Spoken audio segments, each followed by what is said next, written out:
শিৱসাগৰ বেতবাৰী কাকতি গাঁৱত এক চাঞ্চল্যকৰ ঘটনা সংঘটিত হৈছে। আজি কাহিলি পুৱাতে উদ্ধাৰ হৈছে এটা ডিজেল ভৰ্তি সিনটেক্সত মৃতদেহ উদ্ধাৰ হৈছে আৰু সেই শিৱসাগৰ কুৱাৰমৰা সত্ৰৰ ক্ষণিক বৰুৱা নামৰ যুৱকজনৰ মৃতদেহ উদ্ধাৰ হৈছে। সেই মনোজ দত্তৰ বাসগৃহত থকা এটা তেলৰ ডিজেল মজুত কৰি ৰখা এটা সিনটেক্সত উদ্ধাৰ হৈছে মৃতদেহ। মই সেই সিনটেক্সটো দেখুৱাব বিচাৰিছোঁ।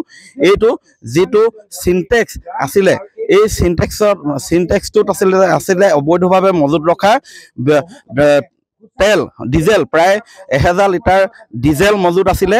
এই সিনটেক্সটোত 500 পৰা 1000 ভিতৰত হ'ব আৰু এই ডিজেলৰ ভৰ্তি হৈ থকা সিনটেক্সটোতে উদ্ধাৰ হয় মৃতদেহ। চোৰাংভাৱে মজুত কৰি ৰাখিছিলে এই সিনটেক্সটোত ডিজেল। এইবিলাক দেখিছে ইয়াত ডিজেল মজুত হৈ আছে চোৰাংভাৱে ইয়াত থোৱা আৰু এই তেলতে আচলতে উদ্ধাৰ হৈছে মৃতদেহ। আৰু সেই মৃতদেহ উদ্ধাৰ হৈছে, মই পুনৰ কৈছোঁ, ক্ষণিক বৰুৱাৰ মৃতদেহ উদ্ধাৰ হৈছে আৰু ক্ষণিক বৰুৱাৰ ঘৰ হৈছে শিৱসাগৰ কুৱাৰমৰা সত্ৰত। মনোজ দত্তৰ বাসগৃহত এনেধৰণে এই তেলসমূহ মজুত ৰাখিছিলে আৰু বৰ্তমান এই সন্দৰ্ভত মই অধিক জানিম। দাদা, কি হৈছে ঘটনাটো, কি ক'ব? আমি সংবাদ মাধ্যমৰ কৰ্মী হিচাপে ইয়াত আহি উপস্থিত হৈছোঁ। আমি দেখিছোঁ এটা 2000 লিটাৰ ডিজেল ভৰ্তি টেংকিৰ ভিতৰত এজন যুৱকৰ মৃতদেহ উদ্ধাৰ হৈছে।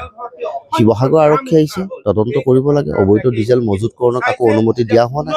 গতিকে ৰাষ্ট্ৰীয় ঘাইপথৰ পৰা 1.5 কিলোমিটাৰ নিলগত ইমান ডাঙৰ অবৈধ চিণ্ডিকেট চক্ৰ এটা চলি আছে। গতিকে শিৱসাগৰ আৰক্ষীয়ে তদন্ত আৰম্ভ কৰিব লাগে। একো জানিব পৰা হোৱা নাই, কিন্তু ছাল বাকলি এৰাই থকাৰ কাৰণে সন্দেহ কৰা হৈছে মৃতদেহটো কালি ৰাতিয়ে যুৱকজনৰ মৃত্যু হৈছে। হয়, মই ইয়াত দেখাইছোঁ যে মৃতদেহ বৰ্তমান উদ্ধাৰ কৰিছে। ক্ষণিক বৰুৱাৰ মৃতদেহ উদ্ধাৰ হৈছে আৰু অবৈধভাৱে যি তেল মজুত ৰাখিছিলে, বিভিন্ন সময়ত অভিযোগ উঠি আহিছিলে যে এই ঠাইখনত আচলতে বিশেষকৈ সমগ্ৰ উজনি অসমতে চোৰাং তেলৰ ব্যাপক আচলতে সৰবৰাহ হয়, মজুত কৰা হয় আৰু এনেধৰণে এই ঠাইখনতো চোৰাং তেল অসাধু চক্ৰই মজুত কৰি ৰাখিছিলে আৰু সেই চোৰাং তেল সংগ্ৰহ কৰিবলৈ আহিয়ে আচলতে এই ক্ষণিক বৰুৱাৰ মৃত্যু হোৱা বুলি সন্দেহ কৰা হৈছে। মই দেখুৱাইছোঁ চাঞ্চল্যকৰ ঘটনা। আৰক্ষী আৰু দণ্ডাধীশ আহি বৰ্তমান মৃতদেহ উদ্ধাৰ কৰিছে। এয়া শিৱসাগৰ, মই ইয়াত আৰক্ষী আছে। মই দাদা, কি সন্দেহ কৰিছে প্ৰাথমিক পৰ্যায়ত?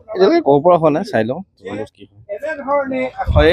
মই দেখুৱাইছোঁ শিৱসাগৰ বেতবাৰী কাকতি গাঁৱত ক্ষণিক বৰুৱাৰ মৃতদেহ উদ্ধাৰ হৈছে। মই ইয়াৰ স্থানীয় লোক আছে, মই তেওঁলোকৰ পৰাও জানিব বিচাৰিম। শিৱসাগৰত এই বেতবাৰী কাকতি গাঁৱৰ, মই পুনৰ কৈছোঁ, মনোজ দত্তৰ বাসগৃহত অবৈধভাৱে মজুত ৰখা তেলৰ টেংকিত উদ্ধাৰ হৈছে মৃতদেহ। কি ক'ব, কি ঘটনা প্ৰেক্ষাপট? প্ৰক্ষাপট এইটো তেলৰ টেংকিৰ ভিতৰতে উদ্ধাৰ হৈছে। মইতো বিশেষ একো নাজানো। আপোনাৰ ঘৰ? মোৰ ওচৰতে। ইয়াত এনে আগত কিবা গম পাইছিলে নেকি তেলৰ? আগত এনেই গম নাপাওঁ, তেল এনেই গাড়ী অহা মেলা ইমান নেদেখোঁ, গমটো নাপাওঁ। তেল কি ষ্টক কৰে, কি আহে, গাড়ী কেতিয়াবা আহে দেখোঁ, তেলে নানে কি আনে নাজানো। কি গাড়ী আহে? বলেৰো। আপোনাৰ এখেতৰ চিনি পাইছিলে নেকি? ক্ষণিক বৰুৱা এনে দেখা সাক্ষাৎ হৈছিলে নেকি? ল'ৰাটো চিনি পাওঁ। চিনি পায়? কুৱাৰমৰা সত্ৰ। আৰু এখন পাইছিলে ৰাতি গাড়ী এখন? টিয়াগো এখন আছে ৰাতি, কাৰণ তাই ক্ষণিক বৰুৱা ক্ষণিক বৰুৱা টিয়াগো তেল চুৰ কৰিব পাৰে। হয়, আপোনাৰ ইয়াত ঘৰৰ মালিকৰ নাম কি? মনোজ দত্ত। কি কৰে? তেওঁ অসুখীয়া মানুহ, ট্ৰিটমেণ্ট লৈ আছে। হয়, এখন টিয়াগো গাড়ীত আচলতে তেল ইয়াৰ পৰা নিবলৈ আহিছিলে, হয়তো মজুত কৰিবলৈ আহিছিলে। ইয়াত দুটাৰ ভিতৰতে এটা হ'ব আৰু সেই অবৈধভাৱে মজুত ৰখা তেলৰ টেংকিতে এটা সিনটেক্সত উদ্ধাৰ হৈছে ক্ষণিক বৰুৱাৰ মৃতদেহ। আৰক্ষীয়ে তদন্ত অব্যাহত ৰাখিছে।